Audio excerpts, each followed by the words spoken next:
leave our house. It's not Daddy, it's Tom. Ever since your father left, she's become insecure. She's worried he might come back.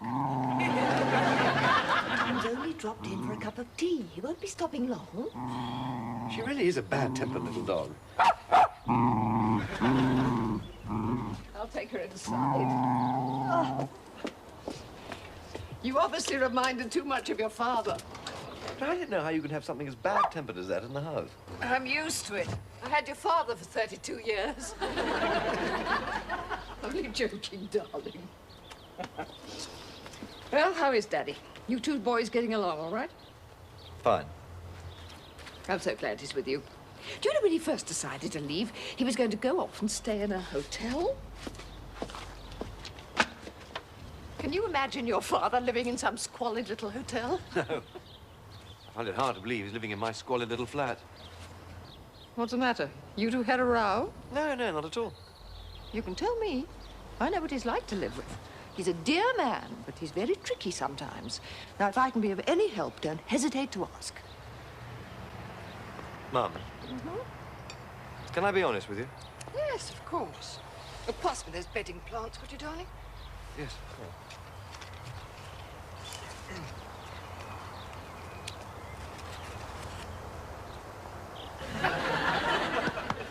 I can't believe you're really getting divorced. No, neither can I. Isn't it wonderful? No, it's not wonderful. It's awful. Divorce is a terrible, traumatic business. It tears you apart. It's destructive.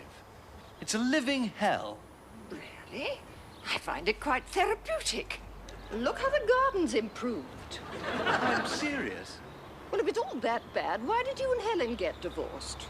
Well, because our marriage was even worse. Anyway, it was different. We'd only been married 2 minutes. It is different. You and Dad have been married for 32 years. It's ridiculous. Divorce is not just the prerogative of the young, you know. You know what I mean. Besides, Helen and I didn't have children to consider. And I don't want to be the product of a broken home. No, but seriously, this is the time when you and Dad should be settling down to enjoy your old age. I agree. Why do you think we're getting divorced? I mean together. Tom, I love your father, but I can't live with him. And after 32 years, we both feel that we get more out of life by living apart. But divorce is the natural conclusion to our marriage. I find it all terribly exciting. I don't believe this. In any case, your father needs somebody much younger than me. You know what he's like. He's terribly randy. And very demanding. I can't be bothered with all that. I've got far more important things to do in the garden. To tell you the truth, I never have been that keen. Mum, for goodness sake. Tom, you're a doctor. If I can't talk to you, who can I talk to? Your own doctor. Oh, no, darling. No, he was our best man.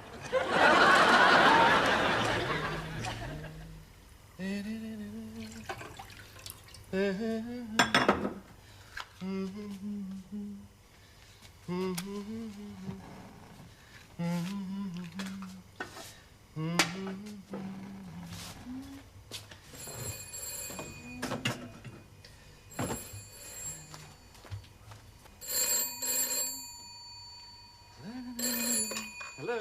Dr. Latimer? Yes, speaking. This is Lady Greyshot. I have an absolute emergency. You see, I developed the most frightful Excuse rash me, on my chest. Lady And Greyshot. it simply couldn't be more inconvenient. Excuse because I me. have to attend this function tomorrow in the presence of royalty. So you really must come over immediately. Hello? Hello? Are you there? Yeah, Lady Greyshot, I think you must be a patient of my father's, Dr. Toby Latimer. Your father? Yes. I'm Tom Latimer. But I thought this was his number. Yeah, he's staying here, but he's not in. Well, where is he? I don't know. When will he be back? I'm afraid I can't tell you. But it's imperative that I speak to him immediately. Lady Greyshot, may I suggest that you call him in the morning at Harley Street? Tell him that you're going to some do tomorrow night and that you've got an unsightly rash on your chest. Should I tell him that Princess Alexandra will be there? Yes, by all means, tell him that Princess Alexandra will be there. Yes. Can't you come to see me? No, I'm afraid I can't. I'd make it worth your while. No, it's not a question of money, Lady Greyshot. You see, I'm a GP, You're a what? a general practitioner. I work within the NHS, A what? the National Health Service. It doesn't matter. Suppose I was dying. Dying. Well, yeah, Well, if you were dying, I suppose it would be... Oh, there you are, But I'm afraid I can't continue with this anymore, except to advise you that if you still have the rash tomorrow evening, you should wear something with a high neck.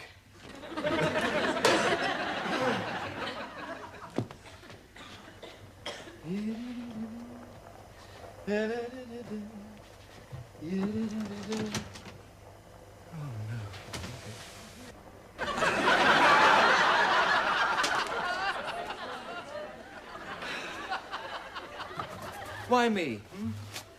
Just why me?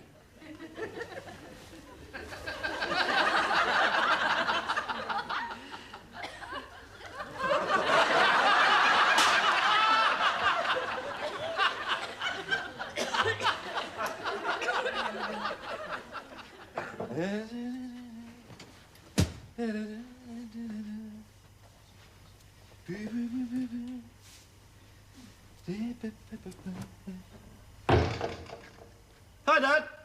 Hello, Tom. Are you decent? We've got a guest. Oh, my God. One sec. Oh, you'll do. Come on in. Tom, I don't think you've ever met Madeline, have you, my secretary? No, I think we've talked on the phone. How do you do? Hello. We've just got back from Covent Garden. Madeline had a spare ticket for the opera. Oh, how nice. Let me take your coat. Oh, thank I'll go and get some coffee. Tom will look after you. Okay.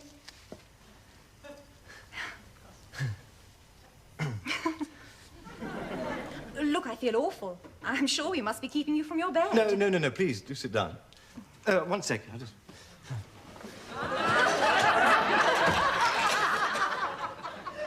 I think you've just crushed your nightcap. No problem.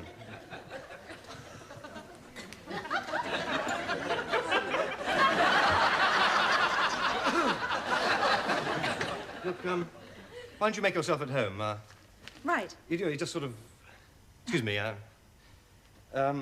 yes, well, excuse me,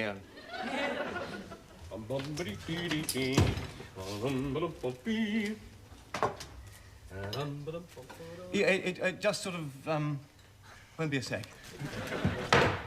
Nice girl, isn't she? What the hell are you playing at? What?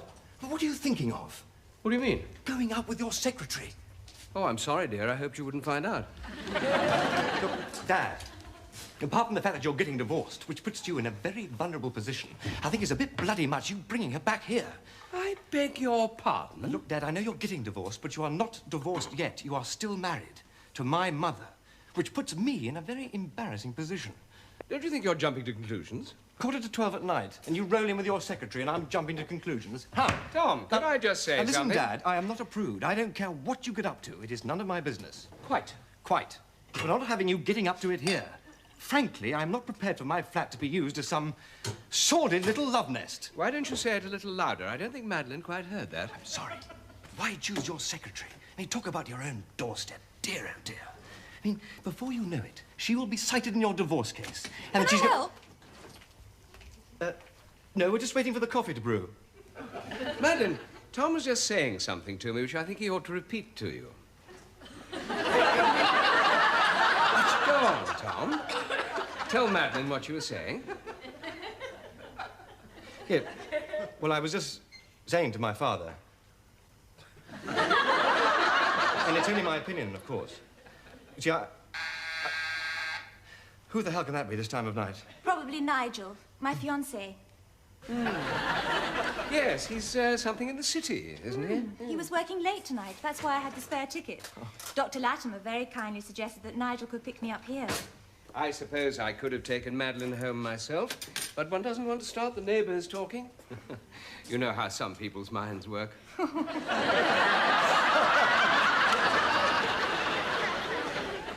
Dad? Breakfast ready? Dad? Good morning. Good morning. What are you doing? Packing. Why? I'm leaving you. You can't leave. I've made breakfast. Good. I don't want to leave on an empty stomach. Where are you going to go? Back to Mother? That's supposed to be fun. No. Of course I'm not going back to your mother. If you remember, we are getting divorced.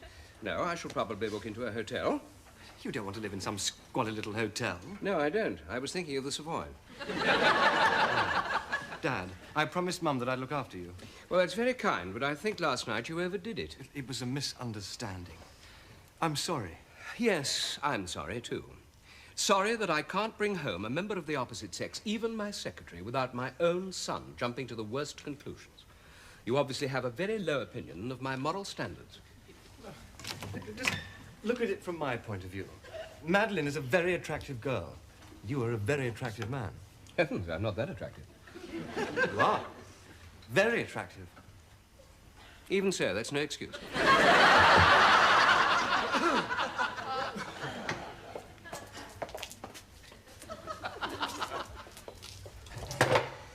Two eggs this morning, eh? You can't buy me with a big breakfast and a red carnation, you know. I was just trying to make amends for last night. It was unforgivable. I don't know what else I can say. Well, for a start, you can tell me where you got such a lovely carnation at this time in the morning. I need a new one for my overcoat. Where'd you get it? From your overcoat. Oh, well, it's the thought that counts, I suppose. Thank you. Kill.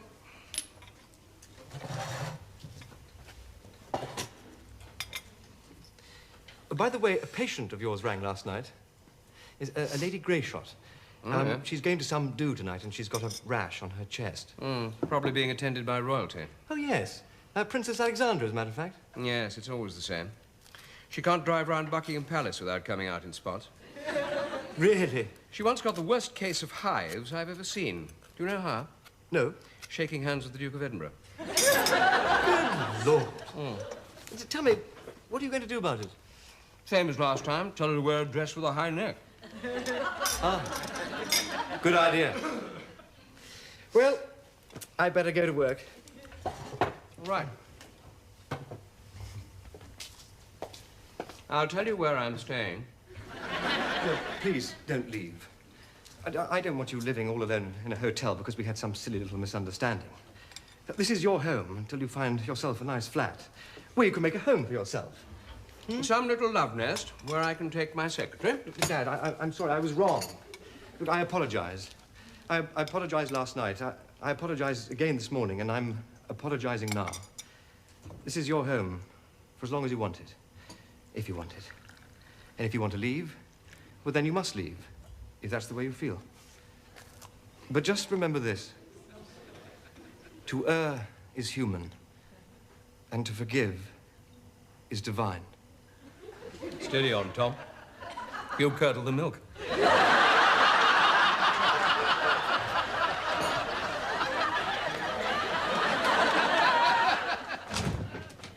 Ah, Louise. I'm glad I've caught you. I got behind with my calls. Will you ring Mrs. Rayburn, apologize to her, and tell her I'll see her first thing after lunch? You know what a state she gets into. She probably thinks I've forgotten her. Oh, any messages? Yes, Mrs. Rayburn called in quite a state, wondering if you'd forgotten her. I said you'd probably got behind in your calls and you'd see her first thing after lunch. Louise, why are you so inefficient? Anything else? Yes. Your father called and Charles spoke to him.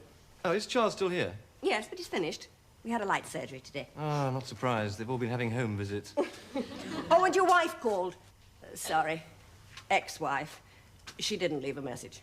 She probably called to see if I was fit and well. She gets worried about her alimony. You know, Louise, it must be at least a week since I heard from that delightful lawyer friend of hers, the captivating Harvey Kramer. Extraordinary. She sounded a bit bad-tempered. Ah, one of her better moods. Yes, darling, of course. I will, my darling. Yes, I will, darling.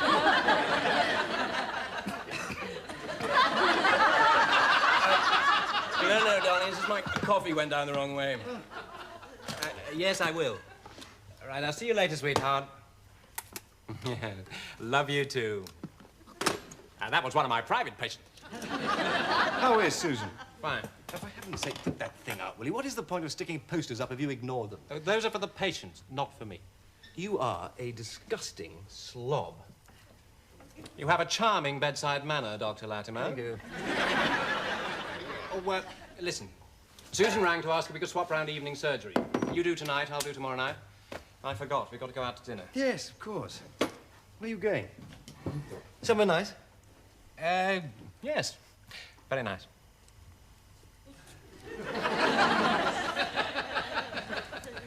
Helen's. We're invited to dinner. Well, what are you looking so coy about? I don't mind if you have dinner with my ex-wife. Well, I don't want you to think I'm being disloyal. Oh, don't be ridiculous. You were my best man. Susan was chief bridesmaid. Well, that's how it should be, isn't it? I mean, you've got your life to lead. Helen's got hers. There's no reason why Susan and I can't be friendly with both of you. Well, that's right. You can have dinner with who the hell you like. Doesn't bother me if you want to be disloyal. Fine. Fine. And while you're getting stuck into the smoked salmon and roast pheasant, just remember who's been paying for it. I will. Yeah, not Lady Bountiful, but Muggins here. I tell you what, Tom, I'll take a doggy bag. Bring some back for you. Really? Oh, by the way, look, your father rang. He left rather a strange message. He said, don't wait up because he's playing bridge, but he'll see you at the Love Nest tonight. Can I come and stay at your flat? Well, it's not as exciting as it sounds, Charles. It's just my father's warped sense of humour. Oh, he sounds well. He should be. He's got me waiting on him hand and foot. I must say, he's quite a lad, isn't he? Doesn't waste time. What do you mean? Well, I hear he's got a young lady already. What are you talking about? And what has my father been telling you? Well, Susan told me. Susan told you what? Now, what young lady? Look, you ring Susan now and tell her to stop spreading rumours. Well, it's not a rumour. No. Susan told me that Helen had told her that a friend of Helen's had seen your father at Covent Garden last night with the most gorgeous girl. A model, I believe. She is not a model. She's my father's secretary. Secretary? Yes. Talk about on your own doorstep. Well, if I was you, I should advise him to either get a new secretary or a new girlfriend. Can't have both. Now, for goodness sake, Charles, can't my father be seen with a girl of the opposite sex, with people like you jumping to the wrong conclusion? Not if she's young and pretty, no. Well, come along, Tom. What do you expect people to think? Especially when he's getting a divorce. No smoke without fire. She is engaged to something in the city. Well, no wonder she prefers your dad's company. Now, look, Charles, I'm hoping, given a bit of time, that my parents might just get together again. Yes, I am. And rumours like that are not going to help. My God, I'm going to ring Helen now and tell her to stop spreading malicious No, gossip. I wouldn't interfere. I mean, you know Helen's temper. No. I'm going to see her.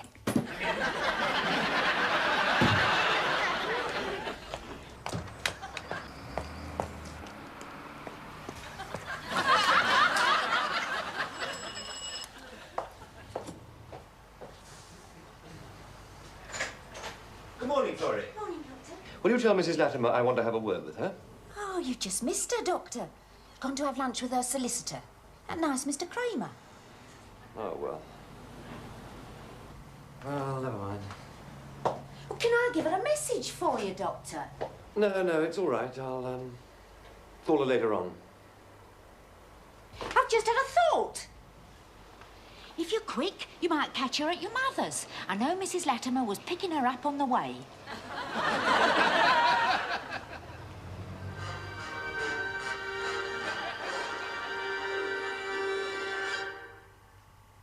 Well, we hope that our late-night thriller kept you on the edge of your seat. BBC One is now closing down. Good night, everybody. Sleep well.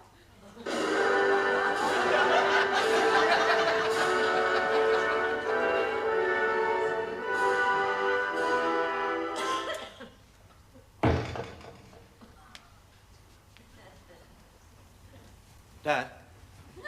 Oh, hello, Tom. Why aren't you in bed? Waiting up to see if I'm smuggling any birds in? I want to talk to you. Urgently. Well, what's the matter, old chap?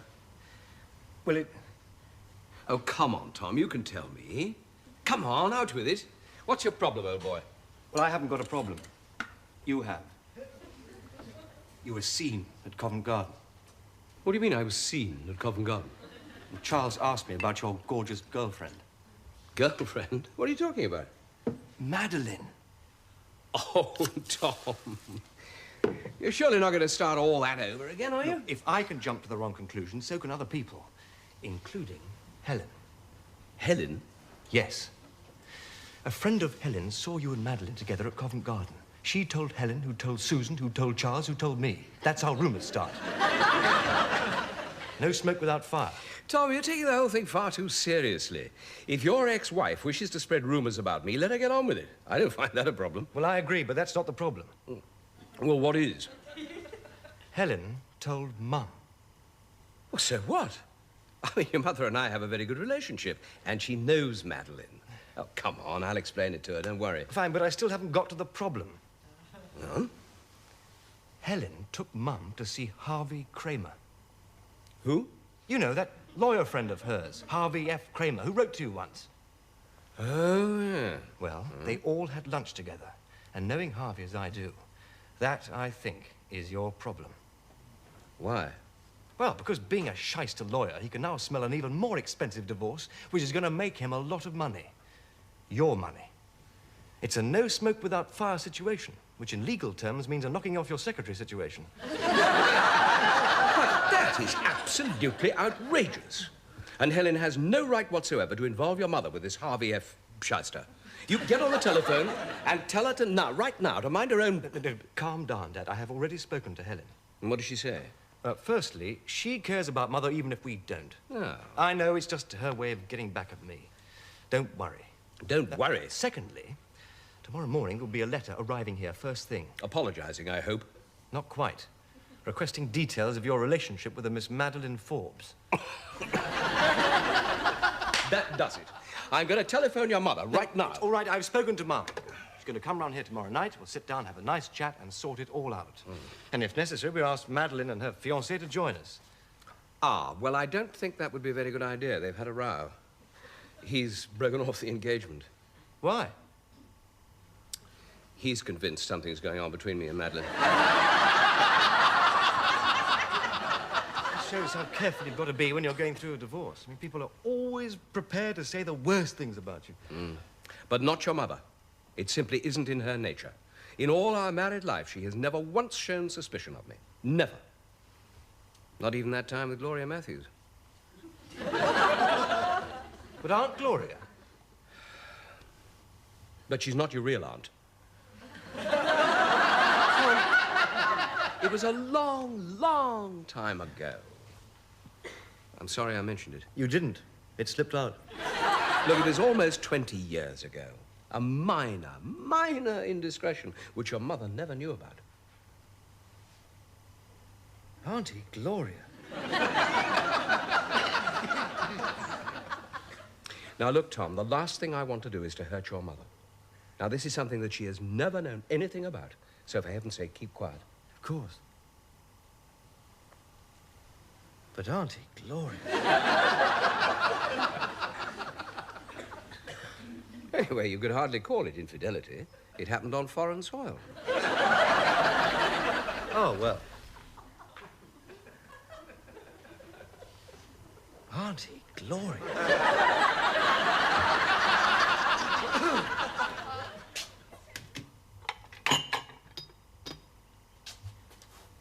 Well, of course, Toby, I said to Helen. I don't believe a word of it. Madeline's such a nice young girl.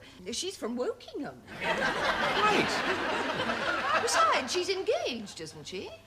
Yes. Would you like lemon tea or with milk? Lemon, please, darling. Do you want a hand? No, you two carry on talking. Anyway, of course, you're absolutely right, darling. I mean, the whole thing was blown up out of all proportion. She is a pretty girl. Oh, yes, she's very pretty. Let's face it, Toby, you've always had an eye for pretty girls. Well, an eye, yes. I mean, just because one's on a diet, it doesn't mean to say one can't look at the menu.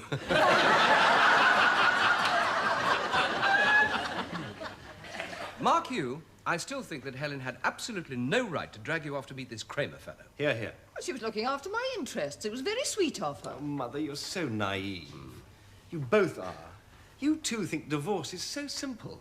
But once it gets in the hands of lawyers like Harvey Kramer, it can turn out to be very nasty. Dad, get the coffee table, will you? Now, that's not fair. He's a charming man and most helpful. Oh, but I agree. It would be ridiculous to name Madeline in our divorce case. Absolutely right, of course. I said to Harvey yesterday, if one was going to name anybody, we should name Aunt Gloria. Shall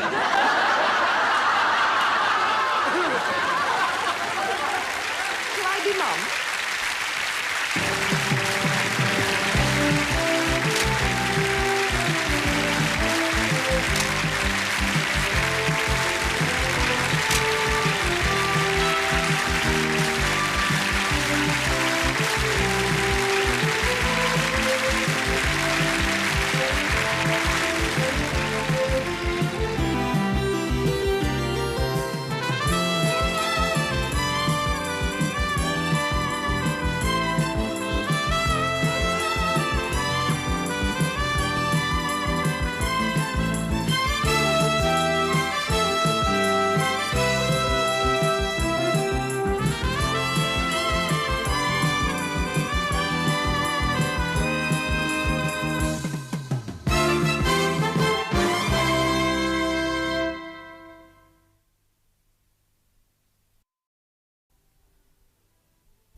It's not Daddy, it's Tom. Ever since your father left, she's become insecure. She's worried he might come back. Tom's only dropped in for a cup of tea. He won't be stopping long. She really is a bad-tempered little dog. I'll take her inside. Oh. You obviously reminded too much of your father. But I didn't know how you could have something as bad-tempered as that in the house. I'm used to it. I had your father for 32 years. Only joking, darling. Well, how is Daddy? You two boys getting along all right? Fine. I'm so glad he's with you. Do you know when he first decided to leave, he was going to go off and stay in a hotel? Can you imagine your father living in some squalid little hotel? No. I find it hard to believe he's living in my squalid little flat. What's the matter? You two had a row? No, not at all. You can tell me. I know what he's like to live with. He's a dear man, but he's very tricky sometimes. Now, if I can be of any help, don't hesitate to ask. Mum. Can I be honest with you? Yes, of course. Oh, pass me those bedding plants, would you, darling? Yes, of course.